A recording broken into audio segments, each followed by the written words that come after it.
tuna hian Mizoram House Atangin kan Lirthei tangkhangte anon Chhuah tran turin kan in buat saya anon chuak tran dona Assam Police lampo tam hle maya tumdanga escort nen chona in anglo diau in kan sia angai thatlak ni te pon kan sia tuang takin an lo ho chau thei tura ngai la Assam Police po hi som thum chuang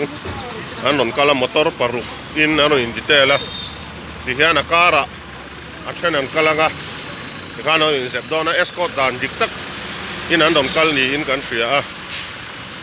tu bang tuan ngai thatakin kanon in Chhuah thei tura kan ngaya tuna hian he malam tu anan chetana hian kan huang hian hei hian aron Chhuah chane lau thir zelang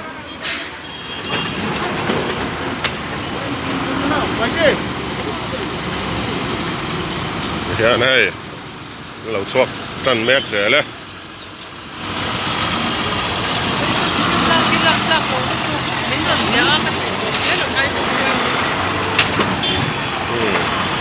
lau thir zelang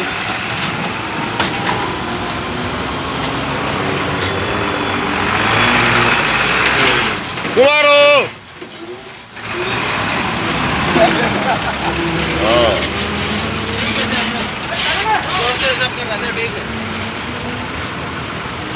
Assam Police lampon non thok pe pok mai tun chom chom. Hey, jangan motor jangan stop ah.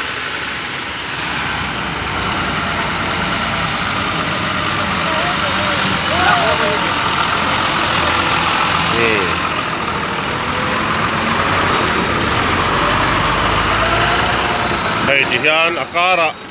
Assam Police motor dangin anin zep vezela maswayan oma an circle officer magistrate in aron hawo pokani kan ngai at to etun tun tu bang chau hey additional SP in aron hawa police lamatangin DSP pakat na di tabzetin kon tumsuk kaltlang tiran tum vani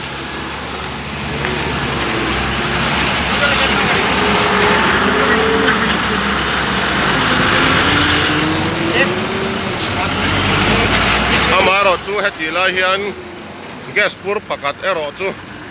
achia ta wangin kalve thailo le lo maya poi kan ti le Assam Police in an kalpui an du to sia anin ha lei thei ani to si lawa etila Mizoram House kan lo mi khwala duat takin kan lo en kol sunzom le to mai do na ni engma lo ngai ko ra su engwa ai una tur om san lo ve